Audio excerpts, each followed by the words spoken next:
올해 국내 디지털 헬스케어 분야의 주요 이슈로 빼놓을 수 없는 것이 또 바로 원격 의료의 합법화 이슈가 되겠습니다. 이 원격 의료는 그동안 한국 의료 산업에서 항상 뜨거운 감자였죠. 지속적인 논란이나 갑론을박, 법적 논의가 많이 진행이 되었었고 거의 금기어 취급을 당하기도 했었습니다. 하지만 코로나19 팬데믹이라는 이 초유의 사태에서 글로벌뿐만이 아니라 한국에서도 이 원격 의료 분야는 완전히 새로운 전기를 마련하고 있습니다. 과연 이번에는 한국의 원격 의료 분야의 근본적인 이 변화가 만들어질 수 있을까? 이게 이제 이번 이슈입니다. 아마 이제 이 영상을 보시는 분들 중에서 이 한국에서 현재 이 원격 의료가 한시적으로 허용이 돼 있다는 걸 모르는 분은 별로 안 계실 것 같은데요. 코로나19 팬데믹이 시작되던 2020년 2월 달에 이 복지부가 팬데믹 상황에 한해서 이 원격 의료를 한시적으로 허용했고, 이런 상황이 지금까지도 이렇게 이어져 오고 있습니다. 이 한시적 시행 이후에 국내 원격 진료 시행 횟수는 지속적으로 증가를 해왔는데요.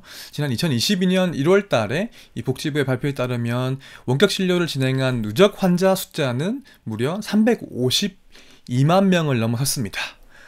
국내에서 원격 의료가 이렇게 대규모로 시행된 게 거의 유사 이래의 최초라고 할 수 있겠죠. 원격 의료가 허용될 경우에 대한 여러 예상이라든지 갑론을박이 지금까지는 사실 많이 있었습니다만, 이제는 이런 예측보다도 이런 이 현실에서 데이터를 분석하는 게 우선이라고 저는 생각을 합니다.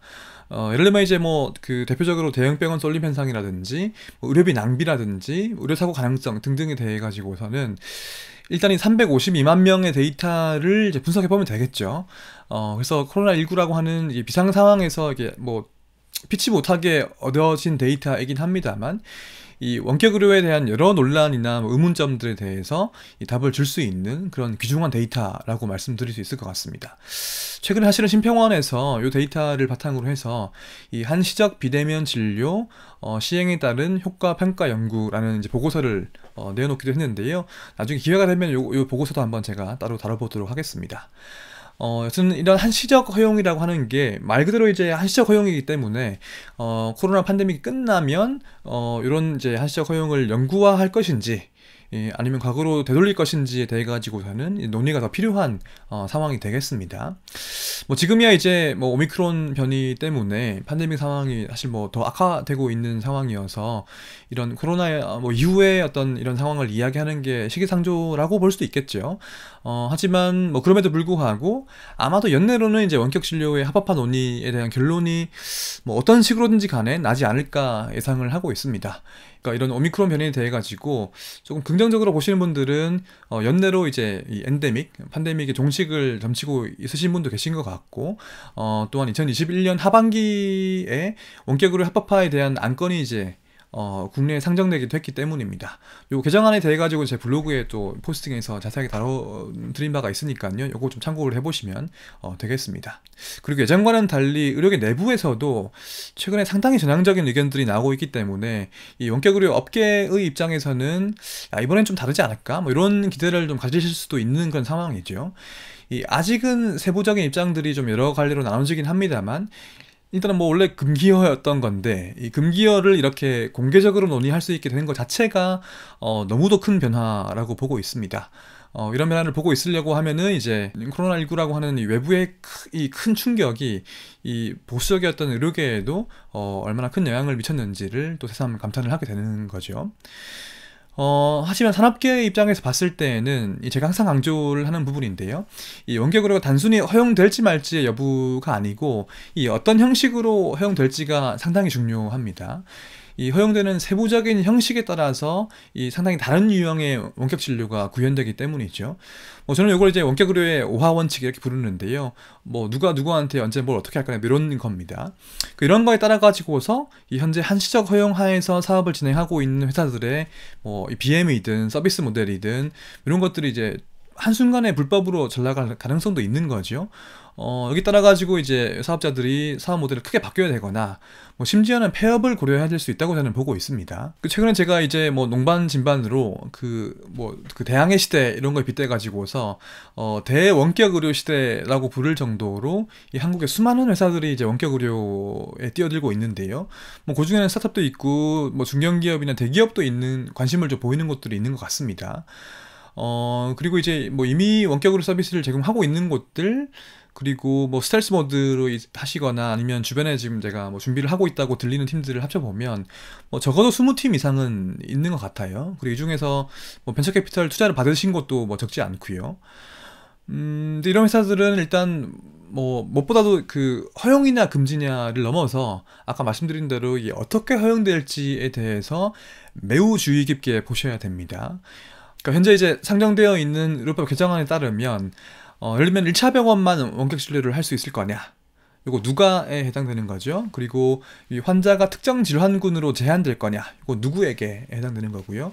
그리고 초진을 원격으로 할 수 있을 거냐, 혹은 의약품 배송에는 어떤 영향을 줄 거냐, 혹은 뭐 원격 환자 모니터링만 할 거냐, 뭐 이런 건 이제 어떻게 해당되는 부분인데, 이런 것들을 이제 중심적으로 이제 보셔야 된다는 겁니다. 저는 아무리 원격 의료가 허용된다고 할지라도 이런 방금 말씀드린 요소들에 이 어떤 식으로든지 간에 제약이 생기지 않고서 전면적으로 허용이 되는 시나리오는 가능성이 제로에 가깝다고 봅니다. 근데 솔직히 말씀드리면 지금 막 이 쏟아지고 있는 원격 의료 팀들이 대부분은 이런 이슈들에 대해서 별로 깊은 고민을 하시지 않고 있는 것 같다는 인상을 제가 받습니다. 그리고 여기에 투자하시는 이제 VC들도 사실은 그렇고요. 뭐 제가 내부적인 사정까지는 다 알 수는 없습니다만은, 여튼 뭐 더 나아가서는 이 합법화의 이슈와는 별도로 이 한국에서 원격 의료 회사가 정말 사업성이 있을 거냐, 요거는 또 완전히 별개의 논의가 필요한 그런 상황입니다. 뭐 저를 포함해서 많은 전문가들은 이 원격으로 서비스 자체로는 이 한국에서는 별로 유의미한 규모 이상의 사업이 성장하기 힘들다, 뭐 이렇게 보고 있죠. 뭐 이유는 여러 가지가 있겠습니다만은 간략히 설명을 좀 드리자면, 뭐 정부가 뭐 수가 컨트롤을 하고 있고, 뭐 대면 진료라는 이제 특히 한국에서 접근성이 매우 높은 대체제가 존재한다는 거, 그리고 이제 플랫폼에서 의사에게 이렇게 원격 의료 할 때에 그 의사에게 직접 수수료 과금이 어렵다는 이제 법적인 구조를 가지고 있다는 점, 그리고 밸류체인 상에서 이제 원격 의료 바로 뒷단이 이제 약품 배송인데, 약 배송은 또 완전히 별개로 풀어야 될 그런 법적인 이슈라는 점 등등 때문입니다. 혹은 뭐 이런 이제 우려에도 불구하고, 이런 불리한 상황에도 불구하고, 이 정말 유니콘으로 성장하는 원격의료 회사가 한국에서 나올 수도 있죠. 원래 이제 혁신이라고 하는 게 뭐 저 같은 뭐 자칭 타칭 이런 전문가 나부랭이 들고 하는 전혀 생각하지 못한 방향으로도 나올 수도 있는 거니까요. 저는 또 오히려 이런 혁신이 한국에서도 이제 필요하다고 생각을 합니다. 여튼 뭐 이런 원격 의료 회사의 사업성 이슈라고 하는 것도 일단은 원격 의료가 어떤 식으로든지 간에 합법화가 된 이후에나 논의가 가능한 거라고 생각을 합니다. 변화의 기류는 이제 수면 위에서나 아래에서 모두 보이고 있긴 합니다. 그럼에도 불구하고 역시나 이제 그 끝날 때까지는 끝난 게 아니다, 뭐 이런 말이 여기에도 조금 적용을 해볼 수 있지 않을까 하는 생각이 드는데요. 원격 의료에 대해서는 지난 뭐 10년 넘는 세월 동안에 뭐 의료계도 그렇고 산업계도 그렇고 너무 많이 논란도 겪으시고 어려움도 겪어왔으니까 하시기에 그렇게 생각할 만큼 쉽게 풀릴까? 이런 생각이 또 들기는 합니다.